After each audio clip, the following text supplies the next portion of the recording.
Hi అండి, good morning. ఇవాళనైతే Sunday కదా, ఇంకా కొంచెం లేట్గానే లేచినాను. ముగ్గేసుకుంటున్నాను. ముగ్గేసిన తర్వాత ఇవాళ పూరి చేయాలి, మటను చికెన్ వండాలి. పెద్ద పాప ఉంది కదా, ఇవాళ చిన్న పాప దగ్గరికి వెళ్ళాలి. చాలా బయట పనులు ఉన్నాయి.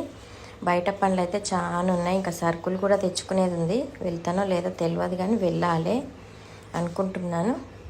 ఇంకా బట్టలు అయితే చాలా ఉన్నాయి. పైన బట్టలు వేసినాము, ఇంకా ఎన్ని ఉన్నాయోనండి. అసలు ఎన్ని బట్టలు ఉతికినా ఇంకా ఇంకా ఉంటూనే ఉంటాయి కదా.